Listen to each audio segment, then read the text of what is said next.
In this episode, we continue our epic journey through Jerusalem, share the wonders as we commune with nature in one of the most unforgettable dining experiences, discover that there's a lot more in this top wine-producing region than just grapes, and visit two of the most sacred sites in the city. Part 2 of our journey, Dine Out Along the Road, Israel.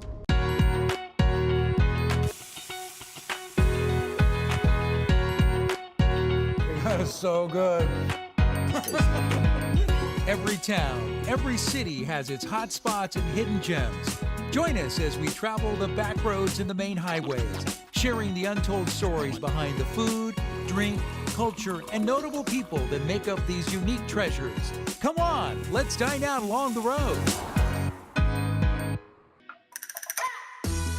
Fun and funky with a contagious energy, Crave is not your ordinary kosher restaurant. It has quickly become one of the hottest restaurants in Jerusalem's Mahane Yehuda market, attracting huge crowds with their graffiti decor, nightly music, an eclectic menu that pays respect to the worldwide street food scene. Tacos, hamburger sliders, hot dogs, bean bowls. Chef Todd Aarons artfully elevates simple dishes to sensuous new levels. Tell me a little bit about your food. I mean, this is like elevated comfort food, man. It's a whole different experience. I'm from California, so nachos and yeah. These nachos are off the hook. What is the little salsa on top? That is really delicious. So we actually do, everything here is kosher. We do our own cheese. It's a vegan-based product, vegetable-based product. Nutritional yeast is a big component that gives that extra bit of nachos and beer. I mean, is that the classic comfort food of all time? I've been staring at your Reuben. This is something you got to try. Yeah. This is very strong flavors. The pastrami, the kimchi, the truffle mayo. You need something to balance it out. Now you're fighting for the next bite. You got to take another bite now. That is outstanding. Outstanding. There's a spiciness to it. Yes. There's just a soft crunch. Oh yeah. Not your average Reuben. Growing up, obviously, on Asian food, growing up on Spanish food, Mexican food. Yeah. This fusion of Korean flavor is really inspiring in many levels. Yeah. And figuring that there's got to be a way to do this stuff to a kosher and make just a fun place. Yeah. I'm looking at these tacos. Yeah, these look amazing. These speak to me. These speak to me. I remember, I think one of the times I was at San Diego State, spring break, I think we ended up in San Felipe. And I remember eating fish tacos out of someone's backyard, I think it was. But they were simple, delicious. We're doing our own corn tortillas. Yeah, I mean, the restaurant business is tough, man. It's a 24/7 job. There's a lot of complications to it. You got to be married to it. What keeps you going all the time? I think for me, it's got to be fun, first of all. If the gig's not fun, you won't be able to get up and do it every day. I want to bring happiness to the world. I want to fix the world. Food just breaks down all walls. Yeah, it is, man. It's the vessel and the connected point for all of us. Tell me a little bit about kosher. Sometimes that can be a challenge for a restaurant at times. Yes. But you really celebrate that and elevate it to a whole different level. How do you do that here? It's not easy. A lot of research and trial and error, but it seems to be working. It's working on this sandwich, man. Right? This is delicious. Oh, God. We have a vegan cheese on that actually kind of puts it all together. I don't think being kosher means that you have to sacrifice what you eat. Yeah. Okay, we're not doing pork bacon. We'll do lamb bacon. Do lots of different things out there. You have to be creative. I love the vibe and the design of the restaurant. It's got a great energy. That was the budget, man. We just ran out of money. And as we say in Yiddish, for bringing. It's where a group of people come together and just hang out. Yeah. What's next for you? I know you like to find these cozy places, but I want to give this energy all over the place. I think if we can put this all over the place, it would be kind of cool. But as they say, man plans and God laughs. We'll see what happens, what's in store. Yeah. Look, I'll drink to that. Yeah. L'chaim. Yeah, delicious. Really an honor to meet you. Thank you. Yeah, thank you. As we do here, we hug it out. Yeah, right on. We hug on this side. Yeah. Heart to heart. All right, there we go.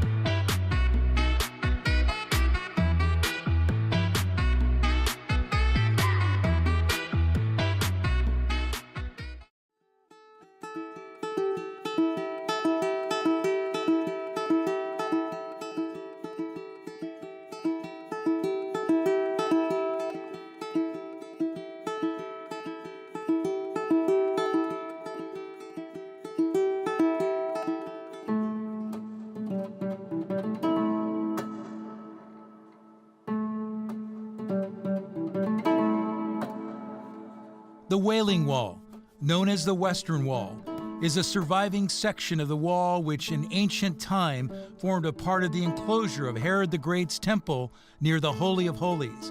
Today, Jews and people of all religions, believing that they have the ear of God, go to the wall for prayer and religious lament.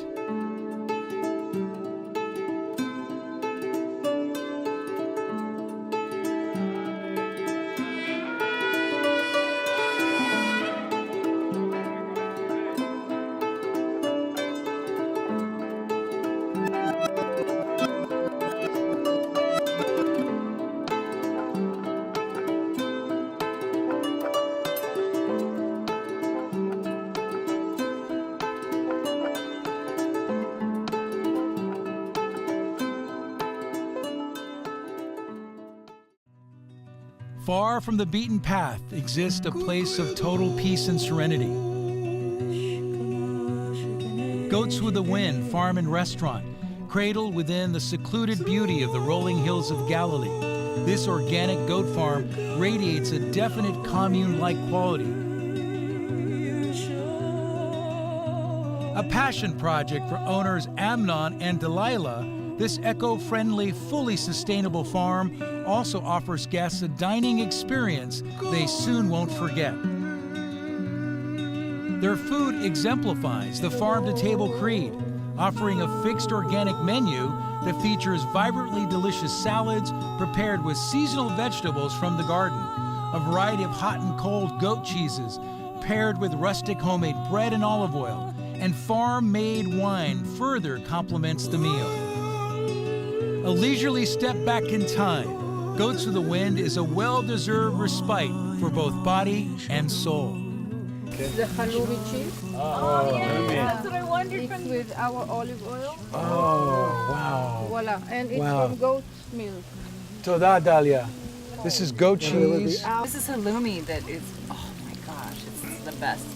In an atypical environment. Quite So here you have bread that's made by a friend of us in your Thank spot. you. Wow, I feel like I'm in Swiss Family Robinson's treehouse, only in Israel. I can honestly tell you, I don't know that I've tasted a better cheese. Yum. If you have the courage to come down that dirt road, you're going to experience something majestic. Wow. This is the hot cheese, Oh my which God. is the Isabella. Isa in Hebrew it's goat, Bella is bell, so it's from the beautiful So goat. this is better eaten by itself. Yeah, it's a little bit salty cheese. Wow. By itself. This is incredible. Yeah. Oh my gosh. They made that. Here. We have here labane with olive oil from the farm. Wow. Here. Thank you. So I can put it here. So that about.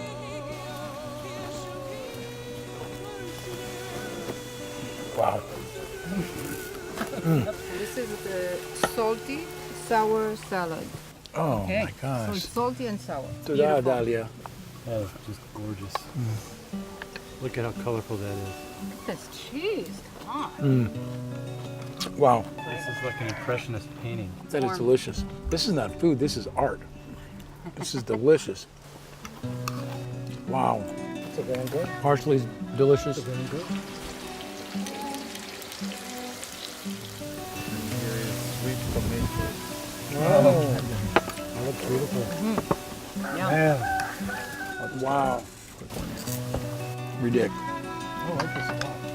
Haven't you get this? Eggplant Yes. of the Sultan, of the king. Oh, the Sultan. Sultan's eggplant. Wow. That's fresh, grilled, embedded with those fresh vegetables.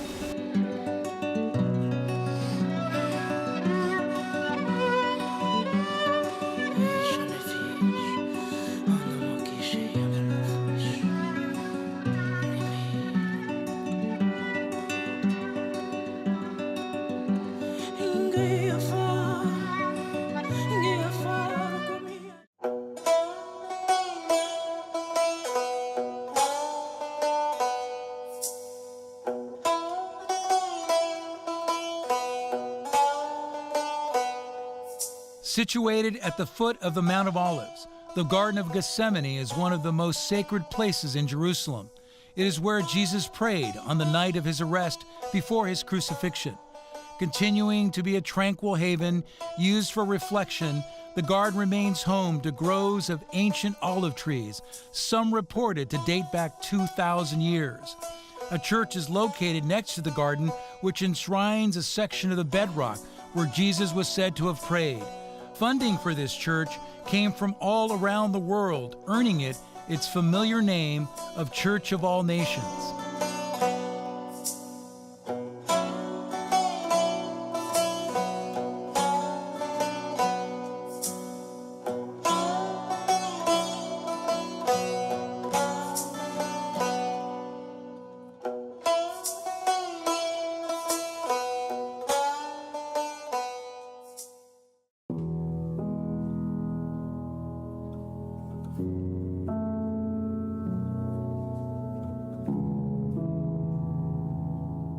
Known for its Merlot and Chardonnay, Clos de Gat Winery is in Israel's premier winemaking region, the Judean Hills.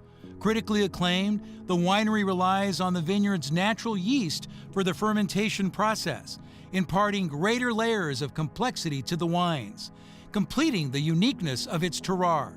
Once operated in biblical times, the ruin now pays tribute to the ancient art of winemaking. This is a Israeli wine experience. The vineyards in the background, watching peacocks just running through the fields. There's no noise but the sound of nature. This is absolutely beautiful, Odette. It's one of the really only estate wineries we have that is considered 100% estate. Everything grown on site, everything produced here, nothing's shipped, nothing's taken anywhere else. It's all down here, the cellar below. It's a really relaxing place to sit and have some wine. What makes the Judean Hill wine region special in its own? Okay, so first of all, a lot of limestone, and that limestone affects the wine. And maybe we should, you know. You should try some. Yeah. Well, this is the Chardonnay, and it's won awards all over the world, including Chardonnay Decanter of the Year. For the region, for the whole Mediterranean region. I haven't usually been a big Chardonnay person. I love Cabernet, but it is an outstanding wine. This is fantastic. I mean, we're on some ancient ground. I mean, there's a wine press back there that's over 3,000 years. How long has wine making and grape growing been going on in this region? As long as there was the Holy Temple in Jerusalem, and that's been around, that was around, you know, the city of David 3,000 years ago. Wine was being produced in order to take sacramental wine to the Holy Temple. And that ancient wine press is about 2,800 years old. How about we try some of that Merlot? Yeah. We're in Merlot region. Let's go try some of that. Yeah. We're on it. You know, the one thing that we haven't found the pairing for is hummus. Hummus. There's no wine that pairs with hummus. Yes. Beer. Yeah. Pairs with hummus. I think so too. I think so but too. Not wine. Yeah. But don't tell anybody. Yeah. Because that'll ruin our business. No. This is really good. Really good. Very smooth. Not a lot of tannins on the back end. It'll come around. Yeah. It'll come around in 2 to 3 years. Yeah. It's going to go to sleep and it's going to come around. This is a 2015. Yeah, this is a great appetizer wine to sit down, like you say, with some oysters and some shrimp and just relax with some good friends, right? Okay, well, we're going to taste a little something with it. You are the best host ever, Odette. So what kind of cheese is that? So it's interesting. I'm going to let you taste it. Okay. And then you're going to tell me what you think. Okay. I've never quite seen this before.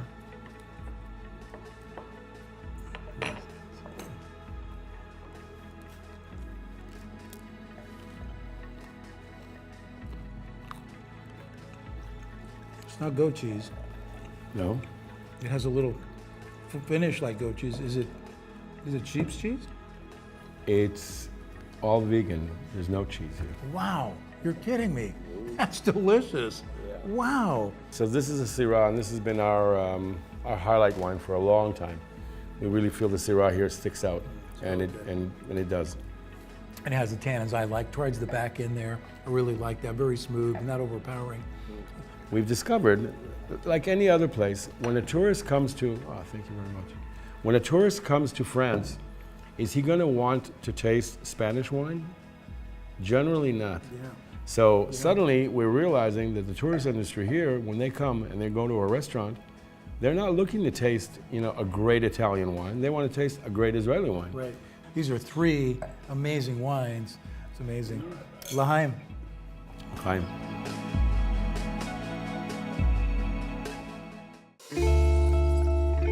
Isanes Kasise, a Jerusalem basketball legend, is often referred to as the Michael Jordan of Israeli basketball.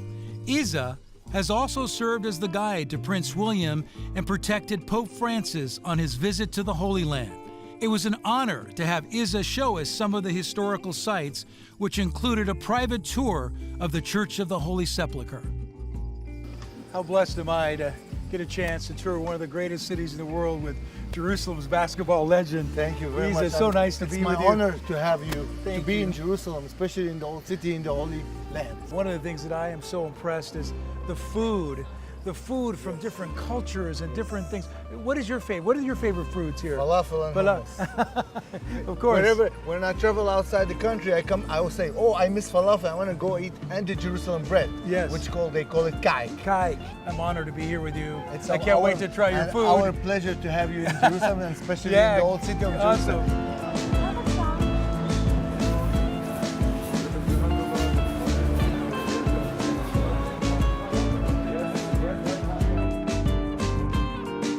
This building is 700 years old. How did you find it? Well, it's our family house. Oh. It's the Casisia family. Okay. We used to have a tiles factory, which is 120 years old, and we used to do this kind of tiles factory. This is like my grandfather handmade. Oh my gosh, beautiful. Yes. Beautiful. And the aim of why I open Santa House here is to bring the joy and happiness and love and peace to the Holy Land. Amazing. This is my aim. That's it. You have, how many children come through here? Around every- 7,000 Seven. kids last year.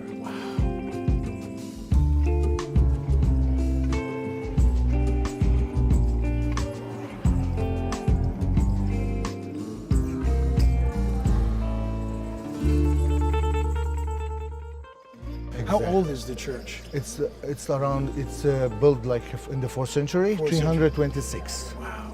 Tell me what this portion is of the Church of the Holy Sepulchre. Actually, we are going now to the Golgotha. Yes. Golgotha is where Jesus was crucified. Yes. Please. The mount of his crucifixion. Exactly. That would be the exact location of where the original cross. And the Golgotha, it's nice to also have another blessing. Exactly. God bless you to be in Jerusalem. Thank you, Isa. How many people come through the church? Do you know on a Last year, 3 million 3 million people? all around the my world. gosh. Yeah. It's not for me, not for you, for everybody in the world. As a holy place, and everybody are welcome to come to Jerusalem. And God bless everybody. God bless you, Isa. God bless bless you.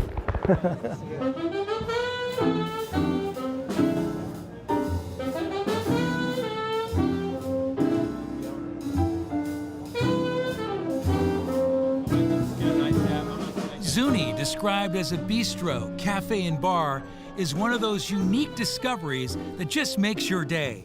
Located in a century-old building in downtown Jerusalem, Zuni offers a trendy, casual vibe within its dark wood decor. Its food has been described as beauty on the plate, heaven on the taste buds, with a huge menu that offers something for everyone. Open 24/7, Zuni is perfect for an intimate dinner, afternoon business lunch, or just catching up with old friends over drinks. Jimmy, where are we? This is like the coolest, hippest part of Jerusalem. You know, I just love the energy and the vibe. It's kind of bohemian. It looks new and fresh. We just finished walking to the Via Dolorosa, an historic part of the city, seeing the Western Wall, and then you come to this place. This is amazing. Not only that, with some great French toast. There's probably nothing that you've talked about more this whole trip than this French toast. It's like, wait till you taste the French toast. Wait till you taste the French toast. It's unique. I mean, Yeah. I'm French toast for me was always with syrup and butter. Yeah, yeah. You know, I've never really been the Ligonberry and creme fraiche. Yeah. But the bread they make fresh and the way they prepared it, it's unique.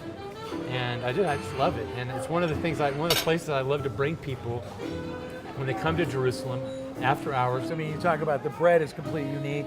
but the lingonberry with the creme fraiche, that combination, you usually don't see that in this kind of cuisine. It's usually in Danish or Swedish, and it really kicks up the flavor. It's super delicious. How do you discover them? You know, I could do that in California pretty easily, but where do you find them? I've always been that I love to go discover the town, not with a map, but by just getting out and walking around, taking buses, learning the bus routes. Like we were kidding today about how I drive in the city of Jerusalem. You know, I just like to get out and oh, this is the dead end. Oh, this is the dead end. And just kind of, you know, find my way around the city. And in that process, you discover the city.